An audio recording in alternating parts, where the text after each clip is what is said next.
Hello, this is The Greatest Story Ever Played. I'm Dan, and today I'm going to be talking about Uncharted 4, A Thief's End.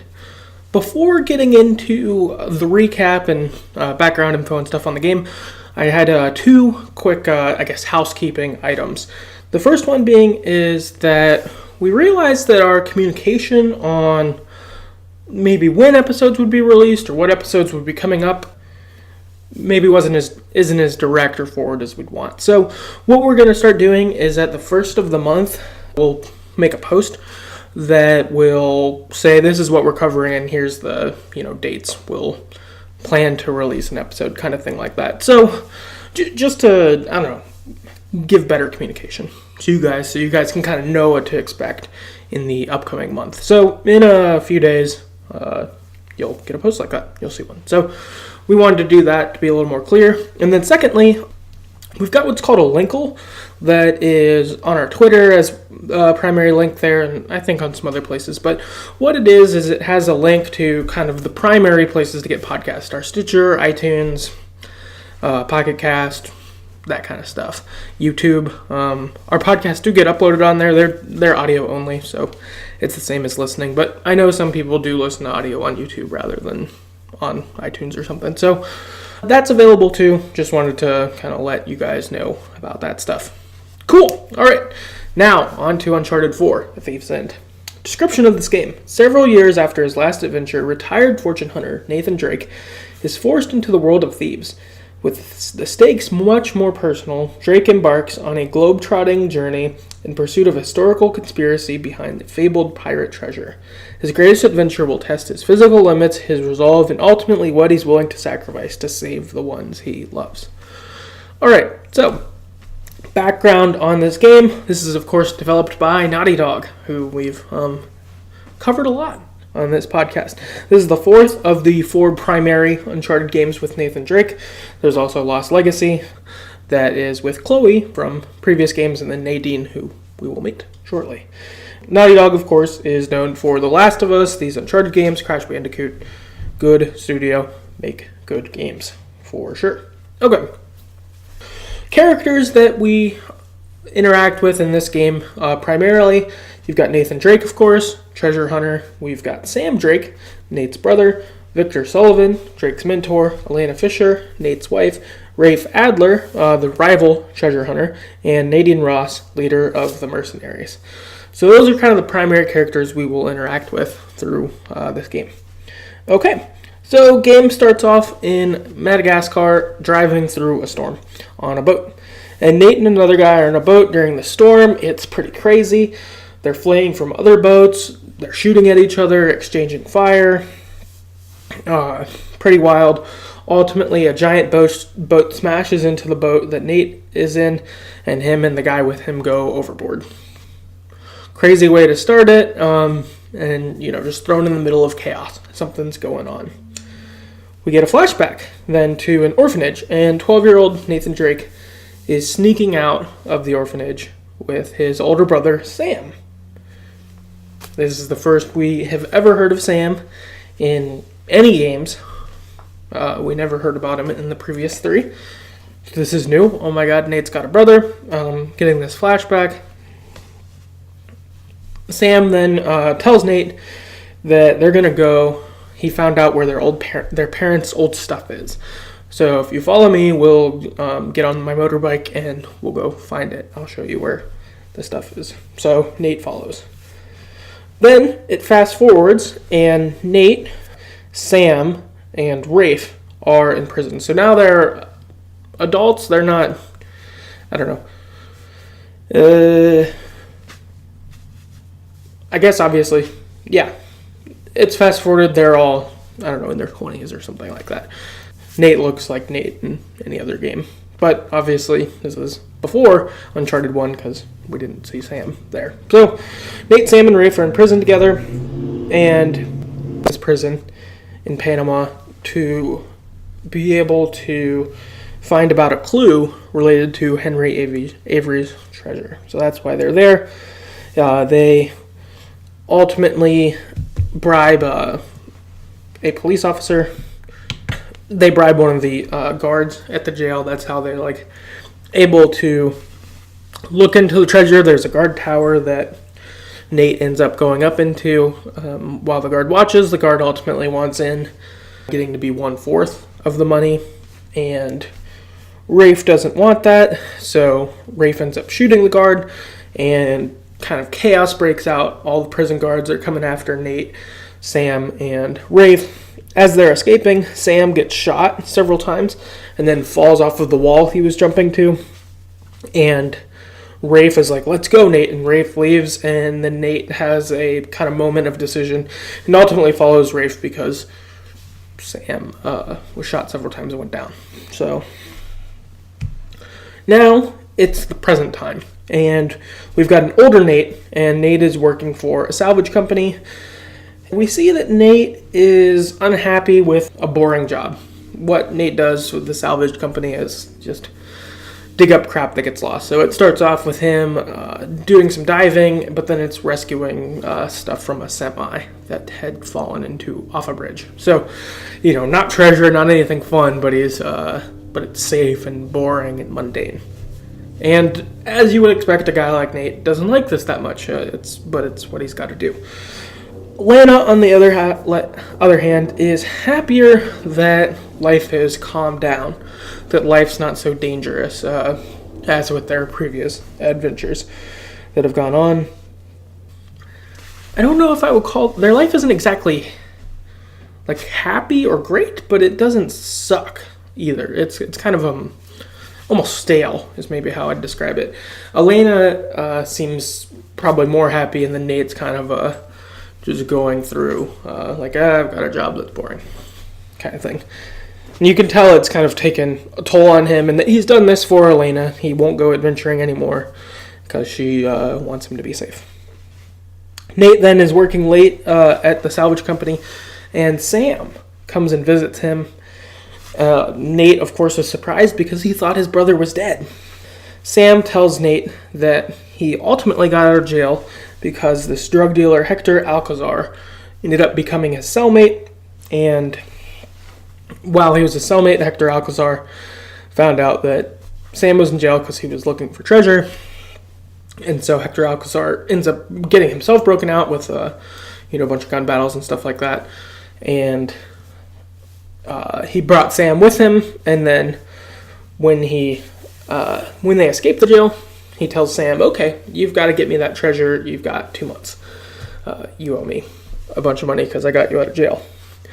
So Sam tells Nate, "I owe him this money. Can you help me get this treasure?" Nate, of course, is overwhelmed to have his brother back, is excited, wants to help him, wants to make sure his brother stays okay now that he's got him back. And so he calls Elena and lies to her. Previously, Nate had been offered a job to go to Malaysia to help salvage some wreckage. Him and Elena had talked about it, and Nate wasn't that into it. I think it was kind of, I don't want to be away from you and do this boring job. I'm not that interested in that. Which, yeah, makes sense. I probably wouldn't want to either. But he uses that as his cover to go off treasure hunting with Sam. So he calls Elena and says, "Hey, I am going to take that Malaysia job. I'll be back in a few weeks." Then, of course, he accepts Sam's offer and heads off. I personally was pretty disappointed in Nate here. I don't know why you'd lie to Elena here. I know she doesn't want you treasure hunting, but it's not like you're like, "Oh, I want to find this treasure because I think it's really fun and I want some quality brother time." It's like your premise is, "Hey, I know I have a brother that you don't know about because I thought he was dead, but guess what? He's not, and he's in debt. I gotta go help him. Sorry." That seems like what a normal guy would do, or a normal person. Instead, Nate chose to lie about it, which was dumb of him. People do dumb stuff, but it was a dumb move by Nate, for sure. Okay. Now, Sam, Nate, and Sully head to Italy to steal this cross of Avery's from an auction. So there's an auction where it's going off, and this is supposed to provide kind of the next clue along the way for the treasure. And this, it goes up for auction, so they're like, okay, cool, well, let's just steal it so that we can do this. At the auction, Sully meets Rafe and Nadine. It turns out that Rafe and Nadine work together to try to find Henry Avery's treasure as well. So, although Nate and Sam, by being in jail, and Nate by moving on to other treasures, have moved on from Henry Avery, Rafe never did. Rafe's been trying to find this treasure ever since they broke out of that jail, and he's teamed up with Nadine to help him do it. And what we get is that Nadine is a badass here. We haven't seen her do anything yet, but she commands an army of mercenaries, essentially. So she's the muscle to, protect Rafe's treasure hunting, essentially, in that. So we see this, and Sully obviously knows both of them, so he docks with them some. Ultimately, Sully engages in a fake bidding war with Rafe for the cross to buy Nate and Sam some time while they're trying to steal it. And so the bidding war goes back and forth.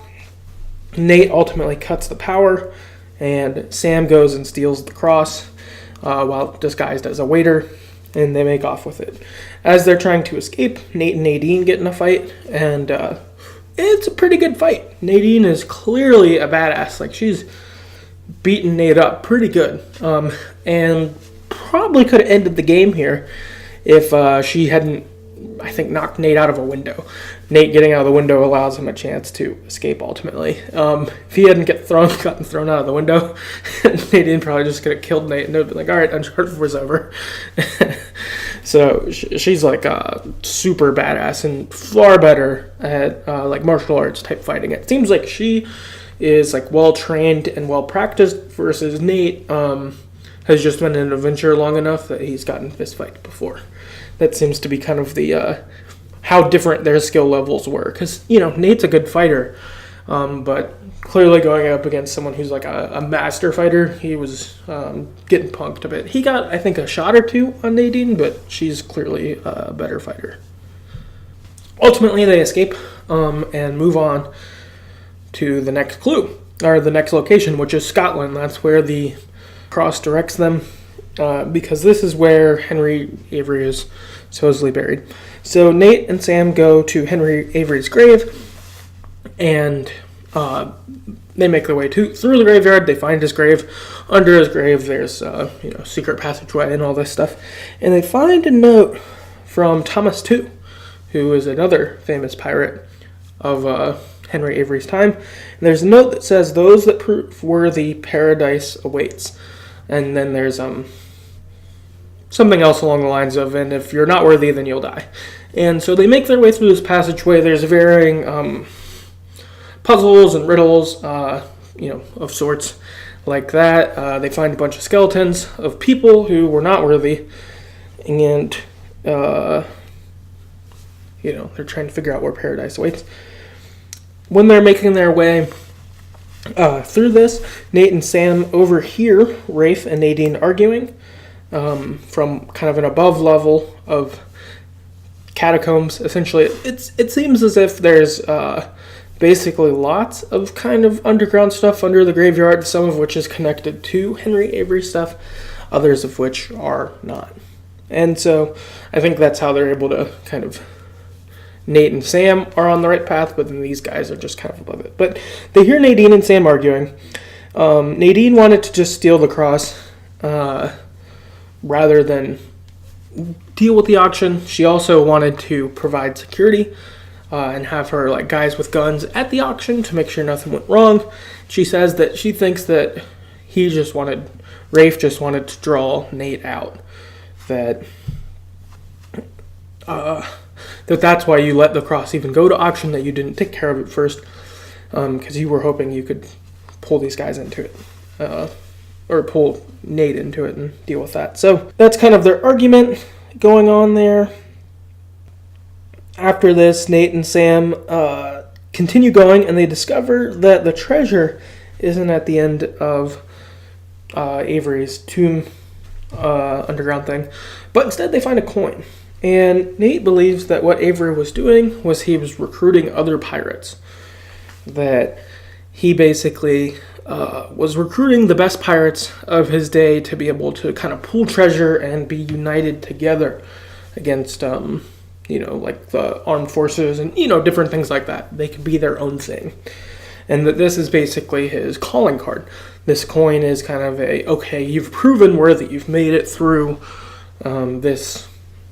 these elaborate traps and stuff, and you're smart enough and capable enough to get here. That would mean you're good enough to be one of us. Nate then calls Elena once they realize their next clue of where they need to go. And Nate calls Elena and says the job's going to take longer than I thought. So, I'll be back in a few more weeks, but, it got a little crazier, essentially. So Nate maintains the lie.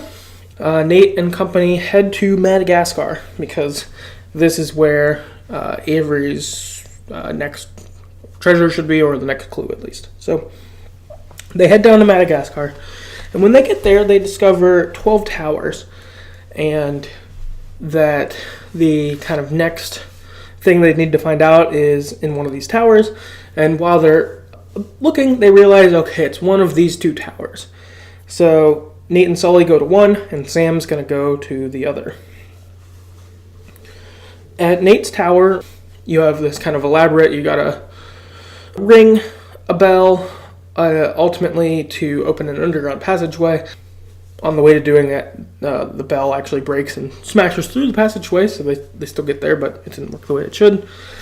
But under the passageway, this probably has the coolest puzzle in any Uncharted game, I think. And it's this puzzle that has the sigils of different pirates.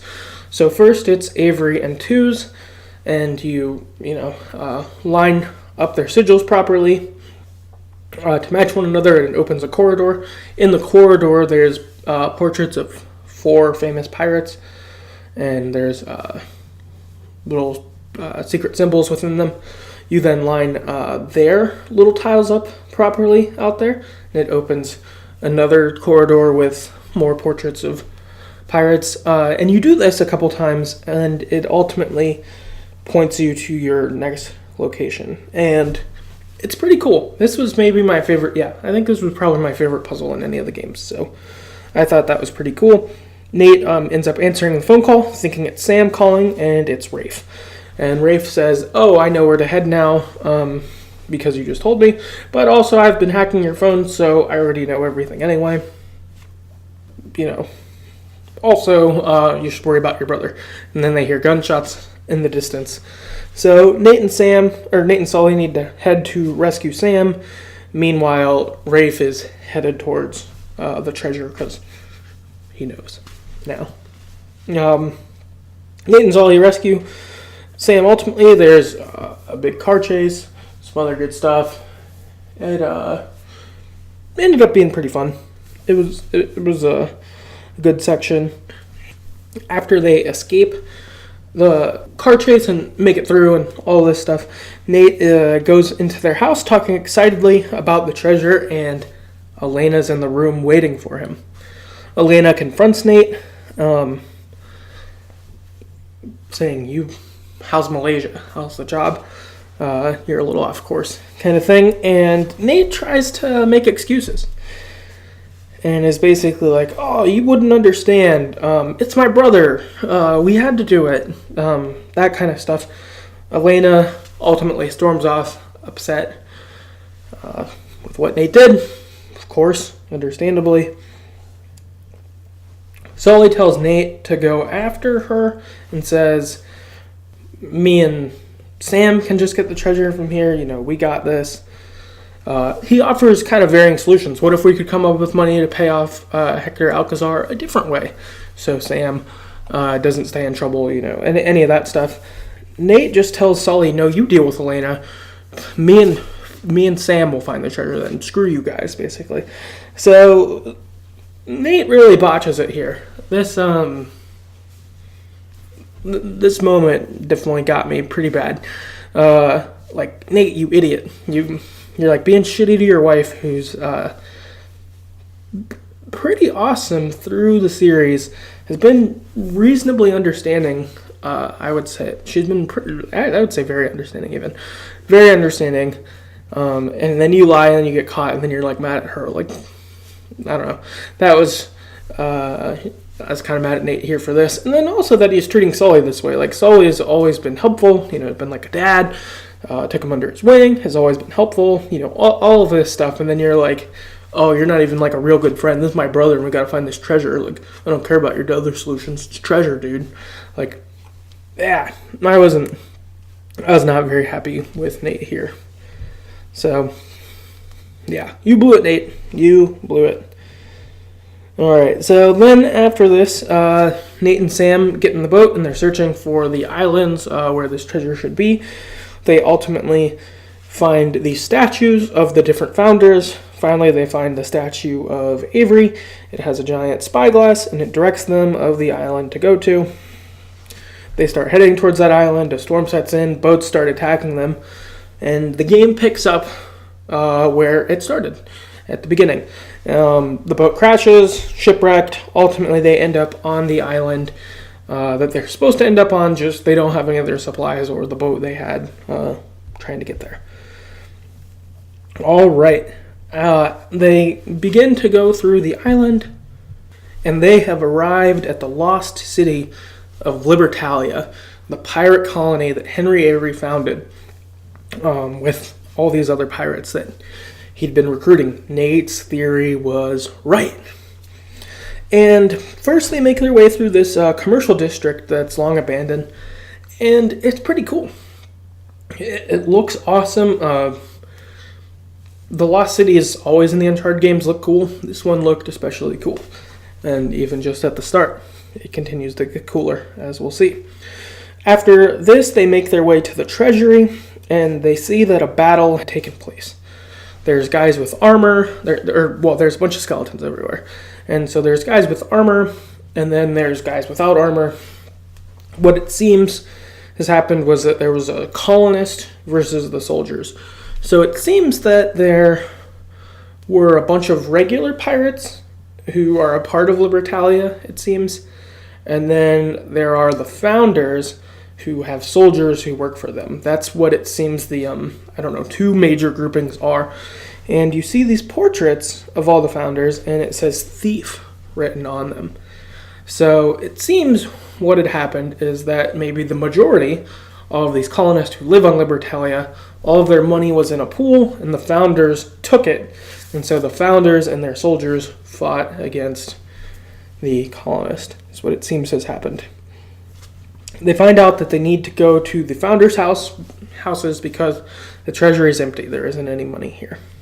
So they continue on towards the founders' houses. They fight some mercenaries, and I think before this they fought mercenaries too.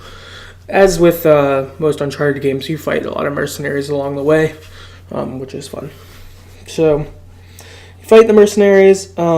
Ultimately, you get in this fight where it's Nadine versus Sam and Nate, and this is pretty cool because, again, even 2-on-1, Nadine being better trained, she's kicking ass. She is clearly handling them. Nate and Sam both get some good shots on Nadine, but she's definitely working them. And so good fights going on. Ultimately, Nate gets knocked out of a window again, and so then he has to climb up this house thing that he's hanging on, and he ends up jumping from a story above and slams into Nadine. That helps Sam out, and they end up all kind of falling through to a cliff below, essentially. At the cliff below, though, Rafe and some other mercenaries show up, and we've got Nate on the ground, and then Sam has a Nadine held with a gun to her head. Rafe is not concerned. He says, these guys don't kill people in cold blood. They only do it when they have to or whatever. And Sam's like, you want to bet? I will kill her. This is going to happen. Nate is concerned that Sam would kill her as well. Ultimately, Nate ends up disarming Sam so that Nadine wouldn't get killed. But Sam definitely would have done it. So Nate was right, and Rafe was kind of wrong to call the bluff. Nadine, of course, is pissed that Rafe wasn't going to do anything and let her just get killed by Sam. And Rafe reveals that it was actually him who got Sam out of prison. That Hector Alcazar has been dead for 6 months, because that was the lie Sam used to say that's how he got out of jail. Rafe reveals, no, Hector Alcazar is dead. Sam didn't get him out of jail. Hector Alcazar didn't get Sam out of jail. I did. In fact, I got him out of jail 2 years ago by just bribing the warden. That's what happened here. So this is pretty crazy. Sam's been out of prison for 2 years, and he hasn't come to see Nate yet. He's just been working with Rafe until more recently when he decided to break off and kind of be like, fuck you, Rafe, I get the treasure, not you. So he's been hidden that long. He's never come to Nate until now. He lied to Nate to get him on this crazy treasure hunt, which is very shitty as his older brother to do that. And yeah, that sucks. Nate went out on a limb for Sam, and then Sam's actually been shitty. Also, before this reveal, Rafe is beating on Sam a little bit, and Nate's like, come on, man, you've done enough. You've already caught us. Like, why do you gotta, beat him up kind of thing?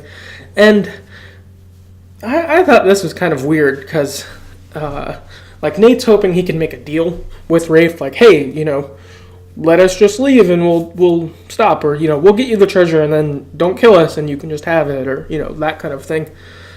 And I thought it was kind of funny that Nate's, trying to, make an argument not to hurt us. I know we've killed, a ton of your people before this, but now that you caught us, could you, not kill us? I don't know. It kind of rubbed me the wrong way in the instance that it happened, because I was like, what? Come on, dude. You could try to make a deal, but, if Rafe wants to treat you rough or kill you, I don't know. You've been killing all of his guys and getting in the way for a while, so I don't think you really have much, oh, come on, dude. I think trying to make the deal, the treasure thing makes sense, but, shit, if he wants to break your wrist or something, he's kind of allowed to. You're his prisoner, and you've caused him significant problems. So, I don't know. I had a little bit of a gripe with that, but the reveal, though, was good. I didn't think Sam was a liar, so this was pretty disappointing. Rafe, though, decides that he only needs Sam. I don't need you, Nate, to get the treasure, but I do need him. Because Sam is an expert on Avery stuff while he's been in jail. He's just read everything about Avery that he could find. He knows pirate shit all the way. He's far more knowledgeable than anyone else. And you see this actually earlier, too, when Nate's doing the puzzles about the pirates. Sam is fully familiar with all of them. Nate knows, important ones, so Nate's still smart. But Sam did, his graduate studies, essentially, and Sam knows his shit. Ultimately, though, Rafe decides that he only needs Sam, and he goes to shoot Nate. And when he's going to shoot Nate, Sam gets in the way and is shot in the shoulder. Nate falls off a cliff. Then we get another flashback, and it's young Sam and Nate again. And they're exploring this mansion, looking for their mom's stuff. As they go through the mansion, it has all sorts of, cool artifacts and, shit that would be in museums, for sure. And it's just in this huge mansion. They're going and they're looking through. Ultimately, they find a box with their mom's stuff, and they find out that their mom had done good research on where Avery's treasure might be. So she's some sort of historian, treasure hunter of sorts, something like that, which is pretty cool. As they're reading this, though, an old lady shows up and holds them at gunpoint. They reveal that it's their mom's journal, and she says that she actually had employed their mom, and that their mom worked for her, and that she was, the best at what she did. She was so good at it. So there's a positive interaction here between them and this old lady, and The old lady's gonna just have them, I don't know, sneak out the back, come out the way you came in. But she'd called the cops because she thought someone had broken into her house. The old lady's walking and she falls over, seemingly dead, as the cops are arriving. So, of course, these two guys who aren't supposed to be there, young kids who broke in, who aren't supposed to be there, and there's a dead person, could be huge bad news. Sam and Nate, of course, run away, try to escape.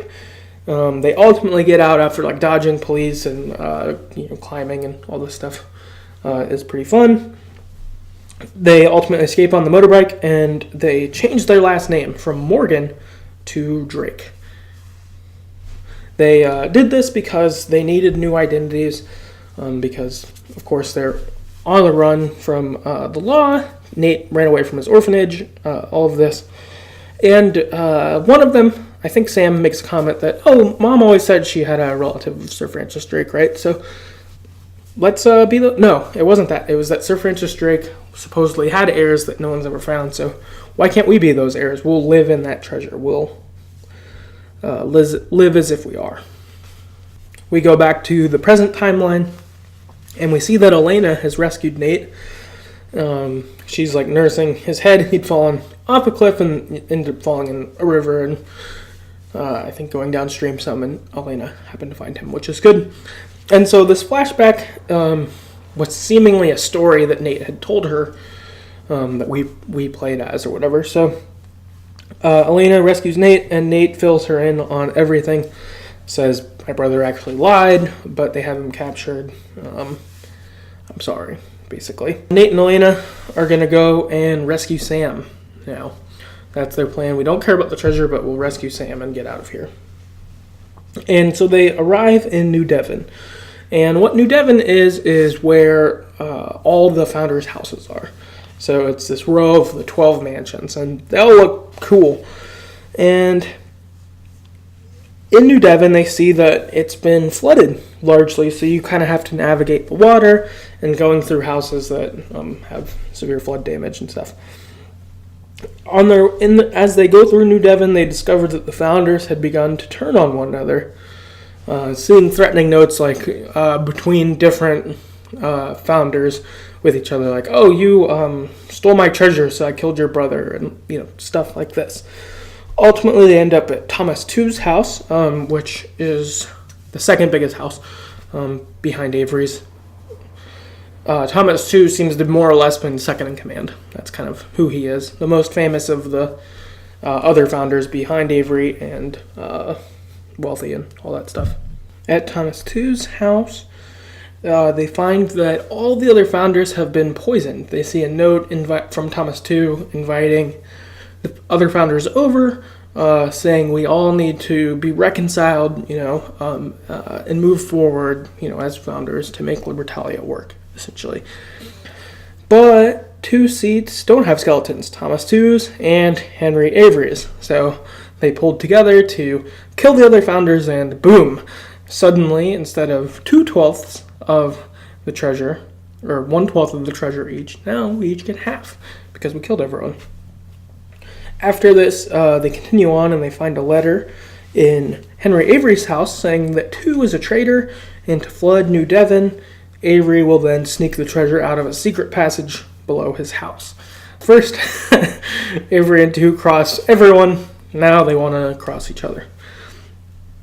They find this secret passage under Two's house, and it's pretty cool. It's got this... there's a bunch of skeletons, and there's a bunch of booby traps, stuff like that. It's pretty crazy. There's one room that says, the hands of my enemies, or something like that, and there's just a bunch of fucking arms. Or the heads of my enemies, and there's a bunch of people's heads. So, everyone who ever crossed Avery ends up in this tunnel dead. He goes fucking out on his people. He gets his revenge. They ultimately make their way through here. Elena and Nate, they ultimately meet up with Sully. Then they have a gun battle with more mercenaries. They find Sam, they rescue him, and they begin to escape together. Sully, Nate, and Elena saying, "Okay, Sam, now that we've got you, let's just leave. Sully's got a plane. Let's get out of here. Sam, though, is like, well, what if we get the treasure? Like, we could beat Rafe there. Let's get the treasure, and then, we can leave too. And they're all like, nope, let's just leave. So Sam reluctantly agrees. They're making their way to the plane, and on the way, there is some stuff they end up jumping across that breaks, and it leaves Sam on the other side from them. And Nate's like, come on, Sam, we'll find another way for you to get over here. Sam says, nah, I'm going to go find the treasure. See you guys. So Sam leaves. Nate ends up going after Sam alone. Him, Sully, and Elena try to track Sam for a while, and they end up getting to a spot where they can climb over a wall, but only Nate was able to get over before the thing they were climbing on broke. So it was kind of a, you can go after him, Nate, or we could just turn back now. And so Nate decides to go after. As Nate goes after, he ends up in this cove where Avery's ship ultimately is, which supposedly has all the treasure that he was trying to move when they were escaping. And he overhears Rafe and Nadine arguing. Sam ends up stealing a ship in front of them and making it to the boat before they do. Rafe and Nadine, as they're arguing, Nadine tries to say, nope, me and my men are out. You can get the treasure, but, like, clearly this is bad news. Like, it's not going to work. Let Sam have it if he can get out of this boat, because the boat's pretty fucked up looking. Like, it looks like it could be a death trap anyway. So Nadine's like, I'm out, my men are out, and Rafe is like, nope, your guys are in with me. You can be out if you want, but I suggest you stay with me, basically. And so then Nadine's like, all right, fine, I'm fucked. I'll roll with you. So then Rafe and Nadine and company head to the ship, and then Nate follows after them from a distance. Inside the ship, Nate gets inside, and Nate and Rafe have guns pointed at each other, and Sam's unconscious under this pillar. So he'd gotten inside, and there was an explosion of some nature that knocked Sam out, and he's trapped. And so Nate and Rafe have guns at each other. Nadine then comes in and disarms both of them. She first disarms Nate, and so Rafe thinks, okay, cool, me and Nadine got this, but then she disarms Rafe as well after she disarms Nate, and then is like, we need to leave. Like, look, there's the skeletons of Avery and Tu. They died with this treasure. We will too. Let's fucking go. So Nadine ultimately leaves with the guns, but Rafe and Nate don't. Rafe is like, no, I want the treasure, and Nate wants to save Sam. After this, Rafe and Nate sword fight for a while, because Rafe, of course, is pissed that Nate's had all these treasure adventures, that he's been successful, and that Rafe has not until now, and so he's like, you and your brother have ruined things for a long time. They get in this sword fight for a while. It's going. Ultimately, Nate's sword gets broken during the fight, and so Rafe is getting ready to kill Nate with his sword. Nate then traps this rope that has a bunch of treasure hanging from it. This giant thing of treasure smashes down on Rafe and kills him, which was cool. Meanwhile, the ship is exploding. In this time, Sam had woken up, but he can't get out from under this beam. Nate can't lift it. Nate and Sam together can't move it. And Sam says, leave me here. You need to escape. Don't go down with me. And Nate's walking around and he sees one of the cannons, and he points it at the deck and shoots it because it blows a hole in the deck, causing water to come up, which gives them kind of the leverage to get Sam out. As the ship is exploding, Nate and Sam are able to kind of swim out of the cove as everything's coming down on them, which is wild. They ultimately make it across to the shore where Elena is to rescue them, and Sully comes and gets them with the plane. They make it out. Then they're back home, and Nate's at his job at the salvage spot, and his boss announces that he's selling the company. And Nate's like, what? Like, what are you doing? He's like, I got offered a bunch of money, got this early retirement, I'm out. And it turns out that Elena had bought it with some coins that Sam had took from the treasure on his way out. So, of course, Sam still manages to get some treasure even as it sinks. And so Elena bought the business with that, and she says that she wants to revive her old show and that they could get Avery's treasure the legal way. She's got some friends over in that area, and she was able to get some permits to be able to do it. And so she says, our life has been a little too boring, so let's have adventures, but we're going to do them legally, not have gun battles. The only thing being shot is my camera, not a gun, essentially. And they're going to head off. So pretty positive resolve to this. Then we have an epilogue. And there's the epilogue starts, and you're playing Crash Bandicoot, like you had earlier, in the game. And it's a 12-year-old girl who's blonde and has glasses. And she's looking around her house looking for her parents.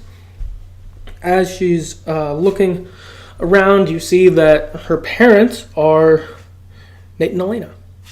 You discover that. She's looking around, still can't find her parents. She ends up going to a house next door to the house. And inside it, she finds this shelf that's locked, and she finds the keys. She unlocks it, and it's got all of Nate's treasure hunting stuff in it. So there's little heirlooms from Uncharted 1 through 4, different little things that signify those adventures, which are pretty cool.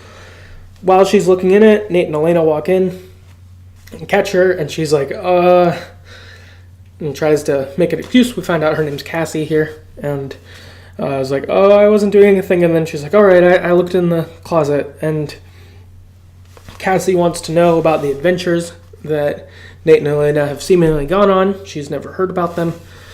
And Elena is in favor of telling Cassie, but Nate's kind of like, she's too young. She can't know about this. And then Nate relents and is like, all right, fine. We'll tell her about him. And he says that they were getting ready to go boating that day. So he says, cool, well, I'll tell you on the boat. And as they're walking to the boat, he starts to recount some of the stories to Cassie as they head out. Boom, Uncharted 4, A Thief's End. So, a couple general thoughts. One new thing in the game that I really liked was the rock sliding in it. So, in the game, you end up sliding on rocks, and then you have to kind of jump off of them to ledges to climb and things like that. And this was pretty fun. In the beginning when I started, I was kind of bad at it, so I died a lot more. But as it went, I got pretty good, fine, normal at it. And it was pretty fun. I liked this new feature in the game. On the other hand, the feature of driving, I really did not like at all. In previous games, it's been a Sully or Elena who tend to drive. In this one, instead, Nate was driving, and I did not enjoy that at all. The driving wasn't super intuitive, so at first I was really, really, really shitty at it. By the end, I was fine, but I didn't enjoy it. I far more liked in previous games where someone else would drive and you were the gunman. I preferred that immensely more. I hope that future Uncharted games do not have you drive anymore, or give you maybe an option to be a gunner or a driver, or make driving way easier. I don't know. I didn't like it. Not a fan at all of that. Another thing in the game that I really liked was the pirate lore. I thought this was really cool. Of all the Uncharted games, I think this one had the best kind of lore, backstory sort of deal in it. That there's, this secret pirate colony that has all these pirates who are part of it. Avery was recruiting them. All of it. I thought it was really, really cool. It made the secrecy make sense, I thought, in a cool way. Just kind of seeing all of that, seeing Libertalia was really cool. I was just all about it. I thought this was great. I think that they did a really, really good job here. I found all the pirate stuff especially fascinating. I thought the other games have cool backstories, but this one, they gave you more, and I thought it was pretty interesting. Well done on that. Something else, as a general thought, is this one didn't have any supernatural stuff, which I thought was cool.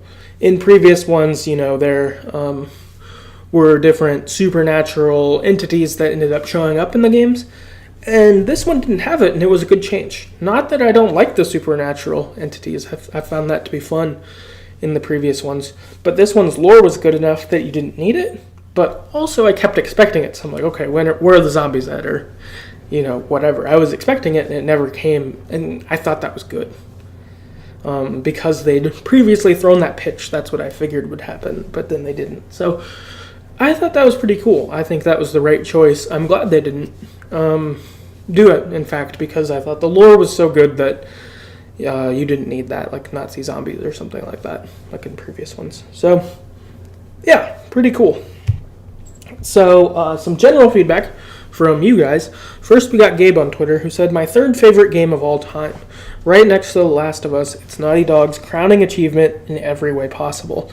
Nolan North gives his best performance as Nathan Drake, and its story is its most complex, with themes of obsession and longing for adventure and family. I love it."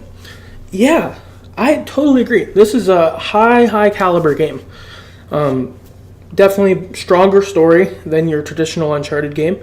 Other ones have good stories, but I would say this one reached that next level.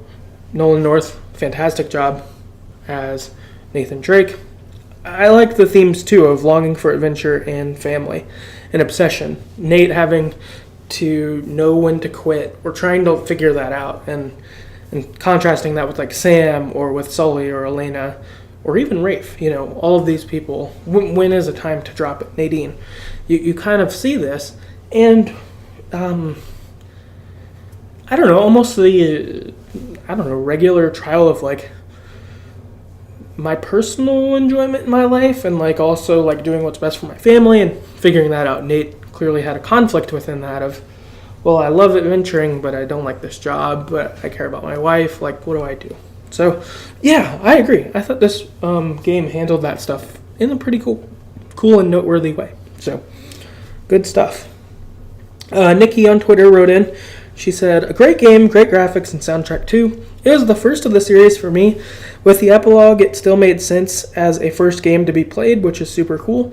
I don't know why, but playing Uncharted 4 felt like coming back to an old favorite game." That's cool. That's awesome. There is a sense of familiarity that the Uncharted games have. The first one I played was 1, I don't know, a little less than a year ago, I guess. But it felt familiar. I'd never played an Uncharted game when I played the first one, but it felt like, oh yeah, this is familiar, this is nice, this is good.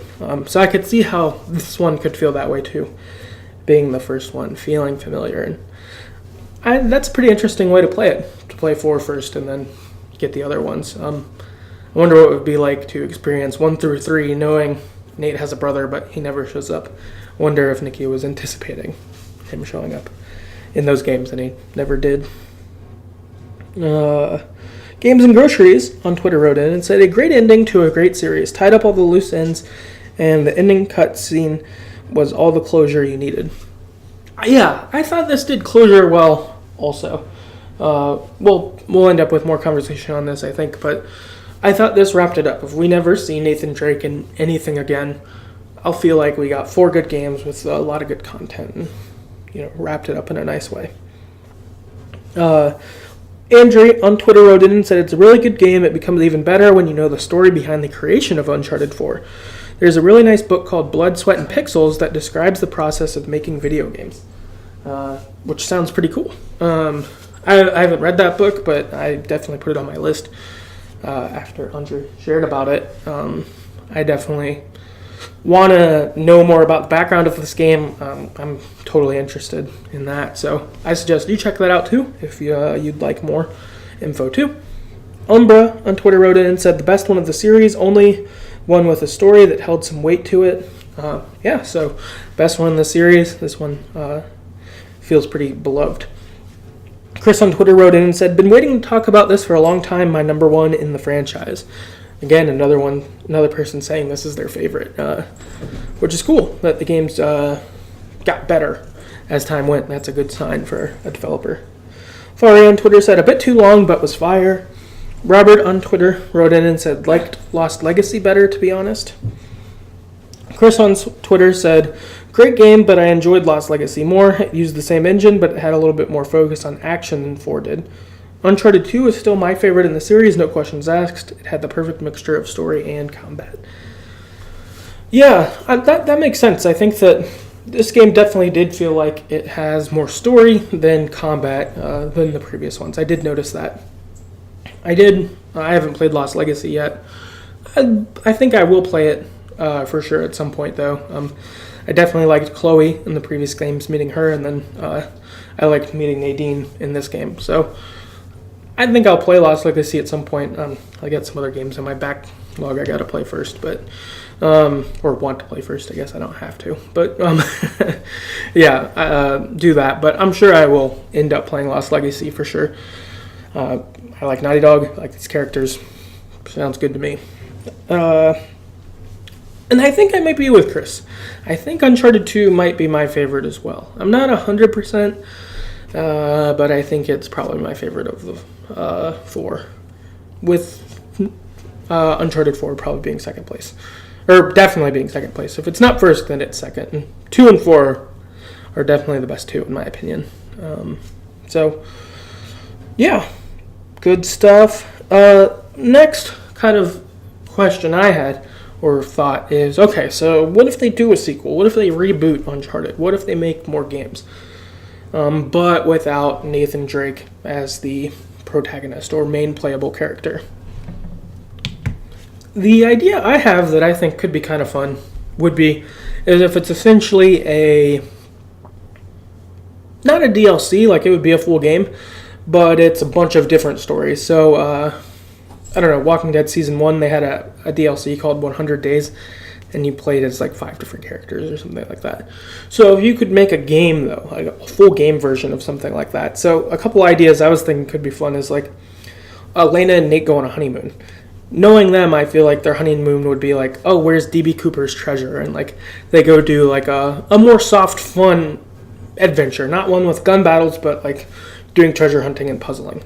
I could totally see that being a thing they would do for their honeymoon or for like a vacation.